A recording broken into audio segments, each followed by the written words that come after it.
Please এইসব fake নিউজের উপরে বিশ্বাস করা বন্ধ করো। যে কোনো নিউজ দেখে আগে ভেরিফাই করে নেবে যে ওটা অ্যাকচুয়ালিতে কতটা সত্যি। সকাল সকাল এখানে আসার ডিসিশনটা কিন্তু বেশ ভালোই ছিল, বলো? একদম ফাঁকা। মাইসোর প্যালেস থেকে ওখানে প্রফেশনাল যে ফটোগ্রাফাররা থাকে ওনাদের দিয়ে এই ফটোটা তোলানো হয়েছিল। Here is your veg burger.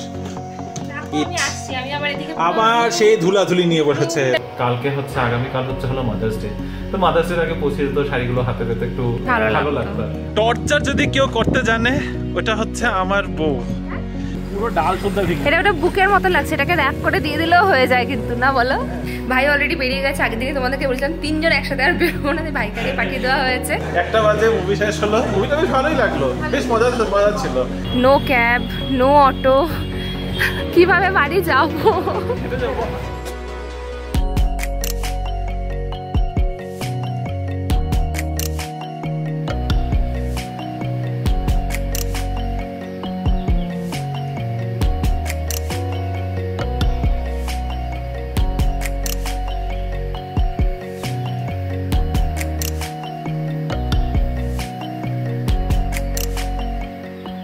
Hello BB family, good morning and welcome back to the channel. আশা করছি তোমরা সবাই খুব ভালো আছো, আমরাও ভালোই আছি। আজ শনিবার, দুজনেই বাড়িতে রয়েছি, অ্যাকচুয়ালি সবাই বাড়িতেই আছি। আর এখন সকাল সকাল বাজে 9:30, 9:15 অ্যাকচুয়ালি। আর আমরা যাচ্ছি হলো ডিমার্টে। সকাল সকালে ভাবলাম এই কাজটা সেরে আসি, নাহলে বিকালবেলা না প্রচণ্ড ভিড় হয়ে যায়। আর রিসেন্টলি দেখছি লাস্ট দুদিন ধরে একটু বেশি ভিড় হচ্ছে। মানুষে জাস্ট এই ওয়ারলাইক সিচুয়েশন শুনেই প্যানিক বাইং শুরু করে দিয়েছে। আমি এখনও আবার বলবো, প্লিজ এইসব ফেক নিউজের উপরে বিশ্বাস করা বন্ধ করো। যে কোনো নিউজ দেখে আগে ভেরিফাই করে নেবে যে ওটা অ্যাকচুয়ালিতে কতটা সত্যি, তারপরে কিন্তু কোনো স্টেপ নেবে। মানুষে এখানে অলরেডি প্যানিক বাইং করছে, জিনিসপত্র তুলে তুলে রেখে দিচ্ছে। এটিএম নাকি বন্ধ হয়ে যাবে, অনলাইন ট্রানজ্যাকশান বন্ধ হয়ে যাবে, ফোনের লোকেশন সার্ভিসেস বন্ধ করে রাখতে বলছে। এগুলো কিন্তু কোনোটাই সত্যি না। প্লিজ ভালো করে ভেরিফাই করে নেবে কি কোন ইনফরমেশনটা ঠিক, কোন ইনফরমেশনটা মিথ্যে। যাই হোক, এখন যাচ্ছি ডিমার্টে, জাস্ট মাসের বাজার উঠাতে হবে, তো মাসের বাজারটা তুলে নিয়ে আসি। আরেকজনে যে পিছনে সকাল সকাল অর্পিতার সাথে এখন গল্প করতে করতে আড্ডা দিতে দিতে যা বেরোচ্ছে। তো চলো বাজার টাজার করে এসে তারপরে দেখি ব্রেকফাস্টেরও ব্যবস্থা করতে হবে। জাস্ট চা আর চিরা ভাজা খেয়ে বেরিয়েছি এখন আমরা। সকাল সকাল এখানে আসার ডিসিশনটা কিন্তু বেশ ভালোই ছিল, বলো? একদম ফাঁকা, কোনো সুন্দর ঘুরে ঘুরে করা যায়। আমার ওই ভিড়ের মধ্যে ধাক্কাধাক্কি করে একদম যেতে ইচ্ছা করে না এখন। বিস্কিটস লাগবে, আমাদের বাড়িতে একটা বিস্কিট নেই আজকে, এই জন্য চিরা ভাজা দিয়ে খাওয়া হয়েছে ব্রেকফাস্ট। সব বিস্কিট বাড়তি। লিস্টের বাইরে জিনিস, পারফিউম কোনো লিস্টে ছিল না এবার। বাট এখানে খুব ভালো অফার আছে ওয়াইল্ডস্টোনের, এখানে বাই ওয়ান গেট ওয়ানের মানে অপশনস আছে। এটাও তো ভালো, এটাই দেখছিলাম পার্ক এভিনিউ, কিন্তু না, এই তো এখানেও বাই ওয়ান গেট ওয়ান চলছে। এখন লাগবে। চলো, হলো তোমার কেনাকাটি? আমার কেনাকাটা কিছুই নেই, আমি কিচ্ছু নিইনি। কিচ্ছু নাওনি? না, আমি খালি চিজ কিনেছি, চিজ। আচ্ছা, বাকি সব আমি কিনেছি। সব তোমারই জিনিস। সব আমারই, পুরো কিচেনের জিনিস সব আমার। কিচেনের জিনিস সব আমার না, এই সব এই যেগুলো।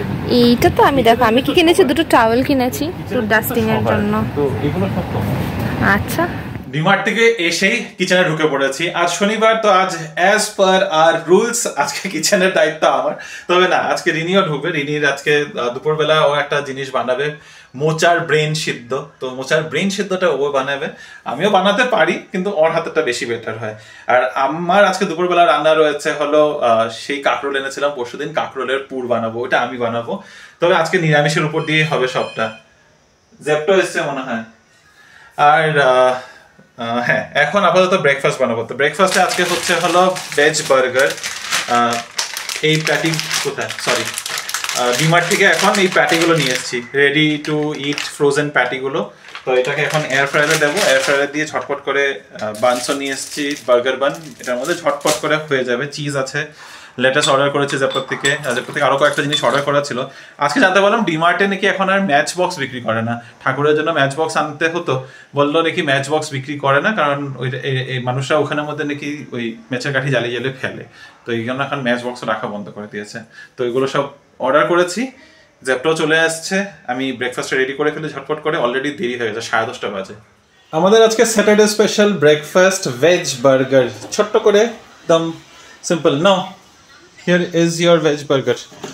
রাখো, আমি আসছি, আমি আবার এদিকে আবার সেই ধুলাধুলি নিয়ে বসেছে। তো dusting করে যখন নিয়ে খাবেই এখন, তাহলে এখন কেন নিয়ে বসলে? জানো তাহলে ব্রেকফাস্টটা করবে। তারপরে হয়ে গেছে। এখন আসলে হোয়াইট ফার্নিচার থাকলে যেটা হয়, সবসময় ক্লিন না করলে না পুরো চোখে পড়ে, তো ওটাই করছি। বেড কভার চেঞ্জ করা হয়ে গেছে, অল ডাস্টিং ডান, জাস্ট টেবিলটা করে চলে আসছি।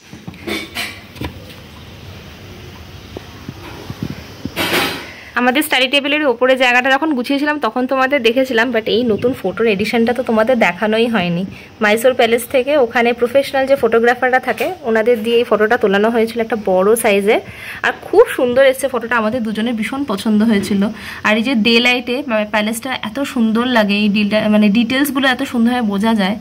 তো এটাকে তো ফ্রেম করতেই হবে, আপাতত এইভাবেই টাঙিয়ে রেখেছি। তো চলো, আমার অলমোস্ট ডেস্ক গুছানোর ডান, এবার ব্রেকফাস্টটা করে নিই। রিমো বেশ রাগারাগি করছিল আমি দেরি করছিলাম বলে, তো চলো এখন ব্রেকফাস্টটা খাই। কি দারুণ দেখতে লাগছে। বার্গার তো আমি খুব ভালোবাসি, আর ভেজ বার্গার হোক, অবভিয়াসলি ননভেজটা বেটার লাগে, এগ দিয়েও খুব ভালোবাসি খেতে। এই ভেজ প্যাটি বার্গারটা এর আগেও আমরা খেয়েছি, ডিমার্টে মোটামুটি এই জিনিসগুলো বেশ ভালোই পাওয়া যায়। এখন এয়ার ফ্রায়ারটা থাকাতে না এই ফ্রোজেন আইটেমগুলো খাওয়াটা খুব ইজি হয়ে গিয়েছে। আগে যেরকম তেলে ভেজে খেতে হতো তখন খুব অ্যাভয়েড করতাম। তো আই থিঙ্ক এখন মোস্টলি আমি মানুষদের দেখি সবাই এয়ার ফ্রায়ার ইউজ করে। আর ফ্রেঞ্চ ফ্রাইজ বলো বা এই যে ভেজিটেবল ছোটো ছোটো ফ্রাইজ টাইপের থাকে, ওগুলোও কিন্তু খুব ভালো হয়ে যায়। তো আজকে কি প্ল্যান তোমার? কিছু না, ওই কাঁকরোলটাকে সিদ্ধ করতে দিয়ে বসিয়ে আসলাম, আর বাকিটা তো তুমিই করবে। আমি যাবো, কুরিয়ারও করার আছে আমাদের।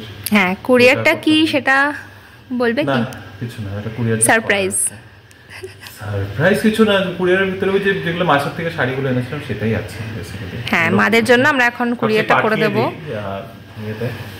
আর একটু আগেই পাঠানোর কথা ছিল, পুরো সপ্তাহে আর হয়নি। রিনি অফিসে নিয়ে গেছিল একদিন কুরিয়ার করার জন্য, ওর অফিসের কাছে একজন আছে, বললো ওই সাইডটাতে নাকি কুরিয়ারই হয় না, সার্ভিসেবল না ওদের থেকে, তো সেই জন্য আর করা হয়নি। তো বাকি পুরো সপ্তাহ চলে গেলো। কালকে ভেবেছিলাম আমি করবো, কালকে আমি এদিকেই ব্যস্ত হয়ে গেলাম বাড়ির কাজে, তো হয়নি। তো আজকে গিয়ে দিয়ে আসবো। অ্যাকচুয়ালি ইচ্ছা ছিল এই সপ্তাহে দেওয়ার, কারণ এই সপ্তাহে দিলে পৌঁছে যেত। কালকে হচ্ছে, আগামীকাল হচ্ছে হলো মাদার্স ডে, তো মাদার্স ডে আগে পৌঁছে যেত, শাড়িগুলো হাতে পেতে একটু ভালো লাগতো আর কি। কিন্তু হলো না, সেটা ঠিক আছে, কোনো ব্যাপার না, পরেই না হয় পৌঁছাবে। খাও। ব্রেকফাস্টটা করে উঠেই প্রথম কাজ করেছি, কুরিয়ারটা দিয়ে এসেছি, নাহলে এই সপ্তাহটাও পেরিয়ে যেত, তারপরে এটাও করা হতো না। যাই হোক, এদিকে কাজটা হয়ে গেছে। এখন আবার বাড়ি যাই। বাইরে প্রচণ্ড গরম, বাড়িতে থাকলে এতটা বোঝা যাচ্ছে না, বাইরে কিন্তু মারাত্মক গরম আজকে। কালকে বেশ সুন্দর ওয়েদারটা ছিল, আজকে আবার নেই না কি হয়ে গেছে, মাথা ব্যথা বিগড়ে গেছে। ঢুকতেই দেখলাম যে নতুন কেউ শিফট করছে সি ব্লকে। মাঝে মধ্যেই দেখা যায় এখানে, প্রায় 3-4 মাসের মধ্যে কেউ না কেউ তো নতুন আসতেই থাকে, মুভ করতেই থাকে। আসলে আমাদের বিল্ডিংটা না প্রায় 14 বছর পুরনো, 15 বছর তো হয়েই গেছে। তো যারা অ্যাকচুয়ালিতে ওনার্স ছিল এখন আর এখানে কেউ থাকে না, মোটামুটি সবাই হয়তো নতুন জায়গায় শিফট হয়ে গেছে, বা মানে এই এরিয়াতে হয়তো আশেপাশে থাকে না। আছে, এরকম না যে একদম ওনার্স নেই, কিন্তু খুব কম ফ্ল্যাটে আছে। তো সবটাই টেনেন্টসদের কাছেই দেওয়া, ম্যাক্সিমামটা টেনেন্টসের কাছে দেওয়া। তো মানে প্রায় 3-4 মাসে কেউ না কেউ নতুন বেরোতেই থাকে, নতুন ঢুকতেই থাকে, মানে এটা প্রায় দেখা যায় এখানে। আজকের আমাদের লাঞ্চ মেনু কিন্তু খুবই সিম্পল, যেটা দেখিয়েছিলাম তোমাদের। এখানে আছে হলো কাঁকরোলের পুর, তার সাথে মোচার ব্রেন সেদ্ধ, ঘন্ট, যাই কি বলে এটাকে, ঘন্ট সেদ্ধ, ব্রেন সেদ্ধ, আর ডাল ভাত, বাস। টর্চার যদি কেউ করতে জানে ওটা হচ্ছে আমার বউ। মানে লিটারালি দুপুরবেলা একটু শুভ কই আর শুতে দেয় কেউ। লিটারালি আমাকে এই এক বালতি কাপড় মেলতে আসবে, আবার আমাকে এই রোদের মধ্যে ভরা রোদের টেনে নিয়ে এসেছে। কটা বাজে এখন? কটা বাজে? হ্যাঁ, আমি মিথ্যা বলি? আমি খালি বললাম কে বালতি নিয়ে এসেছে? সরি, দেখাতে পারছি না বালতিটা। আমি বললাম আমি ছাদে যাই, তুমি বললে হ্যাঁ, আমি বললাম তুমি বসো, এখন আর ছাদে মেলতে হবে না, কাপড়গুলো এমনি ভিতরে শুকিয়ে যাবে। তুমি বলেছো এক্স্যাক্টলি যাবে। হ্যাঁ যাবে, ঠিক আছে দাঁড়া, আমি ওয়েট করলাম, আমি সময় নষ্ট করলে এখন আমার উপর মানে ওই তো আমি না আসা পর্যন্ত তো ওয়েট করলে না, যে হ্যাঁ যেন আমি আসি। জাস্ট 1 ঘন্টা আগে কাপড়গুলো মেলে দিয়ে গেছি, আর এখন 1 ঘন্টা পরেই হঠাৎ করে আকাশের অবস্থা দেখো। দড়িয়ে আসলাম কাপড়গুলো নামানোর জন্য, একদম গরম করে মেঘ ডাকছে। বাবা, একটু আগে কি গরম ছিল, হঠাৎ করে দেখি এই অবস্থা। রিনি আর আমি জাস্ট কথা বলেই করছিলাম যে এখন 5টা বাজে, একটু রেস্ট করে 6টার সময় চলে যাব আমরা মন্দিরে। 6টার সময় যদিও দিদি আসার কথা, কিন্তু আজকে রান্নাবান্না সত্যি এরকম কোনো প্ল্যান নেই, মানে প্ল্যান নেই না, রান্নাবান্নার ওরকম কিছু রেডি করাও নেই, আর কিছু রেডি করতেও হবে না, কারণ কালকে সানডেতে আমাদের একটু বাইরের খাওয়া দাওয়ার একটু ইচ্ছা হয়েছে, প্ল্যান হয়েছে। ভাইও বলছিল যে অনেকদিন হয়েছে বিরিয়ানি খাই না, বিরিয়ানি অর্ডার করবে। তো সেই কারণে আজকে রান্নাবান্নার আলাদা করে কিছু থাকতো না, কিন্তু দেখা যাক। এখন তো মনে হচ্ছে না মন্দির যাওয়া হবে করে, যদি খুব জোরে বৃষ্টি নেমে যায় তাহলে আর মন্দির যাওয়া হবে না আজকে। একবার যেন ভেবেছিলাম বৃষ্টি হয়তো পড়বেই না, এরকম তো অনেকবারই হয়েছে, আকাশ কালো করে এসেও বৃষ্টি পড়ে নাই, কিন্তু না, বৃষ্টিটা পড়লো, তবে বেশিক্ষণের জন্য না, মাঝখানে একটু ঝুম বৃষ্টি হলো, তারপরে এখন আস্তে আস্তে কমেও গেছে। আমরা কি মন্দিরে যাব? হ্যাঁ যাবো, মন্দির তো অনেক রাত অবধি খোলা থাকে। আরে অনেক রাত অবধি খোলা থাকে দেখে তো আমাদের অনেক রাত অবধি যেতে হবে না। না বৃষ্টিটা কমলে কি করবো, এখন এই বৃষ্টির মধ্যে যাবে? বৃষ্টির মধ্যে তো যাবো না, তাহলে একটু ওয়েট করো, এক্ষুনি কমে যাবে। আমার মনে হয় 15-20 মিনিটের মধ্যে থেমে যাবে। অনেকটা জোরে ছিল, এখন তো কমেই যাচ্ছে। রূপা আসবে, রূপাও আটকে গেছে বৃষ্টিতে। ওরা এইসব আছে, কাজ নেই আমাদের, এরকম রান্না বান্না নেই আজকে, যাই না, দেখা যাক। বৃষ্টি যদি কমে যায় তাহলে মন্দিরে যাওয়া হবে, আর যদি না হয় তাহলে যাওয়া হবে না। আমার বৃষ্টির মধ্যে বাইরে বেরোতে একদম ভালো লাগে না, আমার এই কাদা মাটি প্যাচ প্যাচ জিনিসটা একেবারেই পছন্দ না, কিন্তু বৃষ্টিটা আমার খুব ভালো লাগে, বৃষ্টিটাকে আমি খুব এনজয় করি। ঘরের ভিতরে থাকবো, বাইরে বৃষ্টি পড়ছে, ইচ্ছা মতো বৃষ্টি পড়ুক, একদম জলে ভরে যাক, তাও কোনো অসুবিধা নেই, বাস আমার বৃষ্টিতে বাইরে বেরোতে যেন না লাগে। স্পেশালি আরও কাজ নেই, যদি কোনো কাজে বেরোতে হয়, ও সেই দোকান যাও, এই করো সেই করো, আরও একদম বিরক্ত লাগে। এই যে এখন এখানে বারান্দার মধ্যে দাঁড়িয়ে রয়েছি, বৃষ্টি আসছে, হালকা হালকা একটু গায়ে ছিটা পড়ছে, উফ, এটা দারুণ। আমাদের বেরোতে বেরোতে একটু দেরি হয়ে গেল, বৃষ্টিটা থামার জন্য অপেক্ষা করছিলাম, তারপরে রূপা দিদিও চলে আসলো, তো ও রান্নাবান্না করে, যদিও এখনও ওর রান্না শেষ হয়নি, ও বাড়িতেই আছে, কিন্তু আমরা বেরিয়ে এসেছি, ভাই তো আছেই বাড়িতে। যাই হোক, অন্ধকার হয়ে গেছে, ভেবেছিলাম 6টার মধ্যে বেরিয়ে 6:30 পৌনে 7টার মধ্যে ফিরে আসবো, কিন্তু বেরোতে বেরোতে এখন 6:30 বেরিয়েই গেছে। বৃষ্টি নেই এখন একদমই, তাও ম্যাডাম ছাতা খুলে খুলে হাঁটছে, এখন একেবারেই নেই। ওয়াও, পুরো ডাল শুদ্ধ ভেঙে এটা একটা বুকের মতো লাগছে, এটাকে র‍্যাপ করে দিয়ে দিলেও হয়ে যায়, কিন্তু না বলো? হ্যাঁ অ্যাকচুয়ালি আমি পুরো ডাল শুদ্ধ ছিল, গুলমোহর বুকে। ওয়াও, ভালো লাগছিল, দেখি ঘরের মধ্যে যদি কোথাও রাখতে পারি। হ্যাঁ এই যে এই রিলায়েবল লেআউট না, এত সুন্দর সুন্দর এই গাছগুলো আছে, এটা একদম হাতের নাগালে ছিল, একদম হাতের নাগালে ছিল, তাই নিয়ে নিয়েছি। তখন অন্ধকারের মধ্যে তোমরা কতটা দেখতে পেরেছো জানি না, এটা হচ্ছে কৃষ্ণচূড়া গুলমোহর যেটাকে বলে ইংলিশে, এত সুন্দর হাতের সামনে ছিল, পুরোটা একদম বুকের মতো হয়ে ছিল, তাই বাস নিয়ে এসে পড়লাম। এখন ব্যাপারটা হচ্ছে আমাদের বাড়িতে কোনো বাস পাচ্ছি না, এখানে একটা বাস আছে, এটার মধ্যেও রাখা যাচ্ছে না, আর ওই বড় বাসটার মধ্যে ব্যবস্থা করার চেষ্টা করলাম, কিন্তু পুরোটা সামনের দিকে ঝুঁকে পড়ছে, এত ভারী, জানি না এটাকে কী করবো, নিয়ে তো চলে এসেছি, এত ভালো লাগছিল, আমি তাকিয়েই রয়েছি খালিটার দিকে। রাত এখন বাজে 8:30, অ্যাকচুয়ালি 15টাই বাজতে চলে, আর আমাদের কিন্তু ডিনারের টেবিল অলরেডি লেগে গেছে। আজকে তাড়াতাড়ি খাওয়ার একটা বিশেষ কারণ আছে এখন, কারণটা হচ্ছে আমাদের হঠাৎ করে একটা প্ল্যান হয়ে গেছে। প্ল্যানটা হচ্ছে আমরা মুভি দেখতে যাচ্ছি, আর মুভি যেখানে দেখতে যাবো সেটা অনেকটা দূর, কাছের যেটা থিয়েটার আছে যেখানে সবসময় যায় সিনেফিলে, সেইখানে টিকিট নেই। 10:30 থেকে শো ছিল, কিন্তু টিকিট নেই, একেবারেই সব সোল্ড আউট। তো রেইড 2 দেখতে যাচ্ছি, আর সেই আমাদের টিকিট হচ্ছে এমজি রোডের শঙ্করনাগ থিয়েটারে যাচ্ছি। তো এটার জন্য অ্যাটলিস্ট হাতে 1 ঘন্টা সময় নিয়ে বেরোতে হবে। 10:30 থেকে শো, তো মোটামুটি 9:30, 9:15, 9:30 মধ্যে আমাদের বেরিয়ে পড়ার প্ল্যান, তাই আজকে তাড়াতাড়ি করে এখন ডিনার। প্রচন্ড তাড়াহুড়ো লেগে গেছে আমাদের, এখন নাইট শোতে যাচ্ছি রেড 2 দেখতে। ভাই অলরেডি বেরিয়ে গেছে, আগের দিনই তোমাদেরকে বলছিলাম 3 জন একসাথে আর বেরোবো না, ভাইটাকে পাঠিয়ে দেওয়া হয়েছে মনে করে। আর চাবিও নেওয়ার কথা ছিল, তারপর রিয়েলাইজ করলাম আরে এই ঘরে তো এমনই হয়েছে নতুন লকটা যে 2টো চাবি ইউজ করার কোনো ব্যাপারই নেই। তো রিমো জুতো পড়ছে, আমি আর রিমো একসাথে বেরিয়ে যাব, যাচ্ছি আমরা এমজি রোডের ওখানে। আজকে একটু দূরে, অনেকটা দূরে, এখানে নেই অ্যাকচুয়ালি, শো পাওয়া যাচ্ছিল না, তো আজকে হঠাৎ করে ভাই যখন বললোই যে না একটু বাইরে যাবো মুভি দেখারই প্ল্যানটা করেছে, আর অন্য কোনো ঘোরাঘুরির আর প্ল্যান রাখিনি। চলো আমরা যাই দেখতে, তোমরা দেখেছো কিনা কমেন্ট করো, আর দেখার পরে তোমাদের সাথে ডেফিনেটলি রিভিউটা শেয়ার করবো। এখন যাই, নাহলে প্রচন্ড দেরি হয়ে যাবে।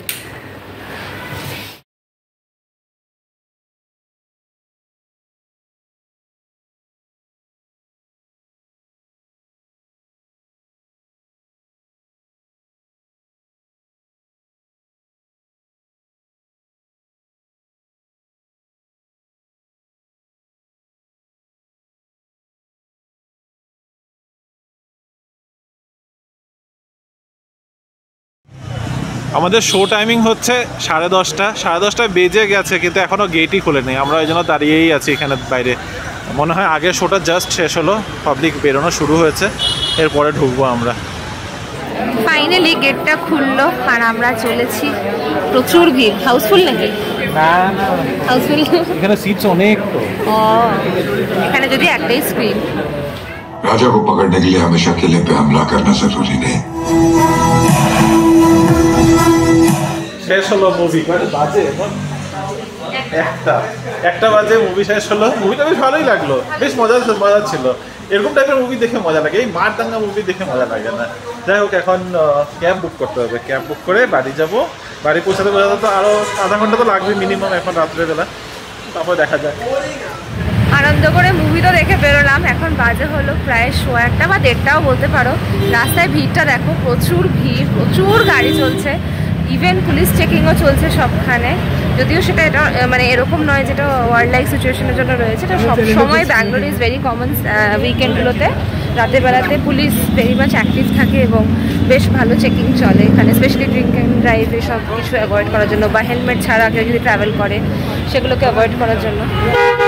আমরা জাস্ট ব্রিগেড রোডের এন্ট্রান্সে আছি। কেউ বলবে রাত্রি 1:30 বাজে, আর এই যে পেট্রোলিংয়ের জন্য গাড়ি দাঁড়ানো, আমরাও এখানে ওয়েট করছি। আমরা একটাও ক্যাব পাচ্ছি না, এটা জেনারেলি হয় না। নো ক্যাব, নো অটো, কিভাবে বাড়ি যাবো? হ্যাঁ হেঁটে যাবো। এখনই আমার কাছে র্যাপিডো থেকে মেসেজ হলো, কুড নট ফাইন্ড এনি।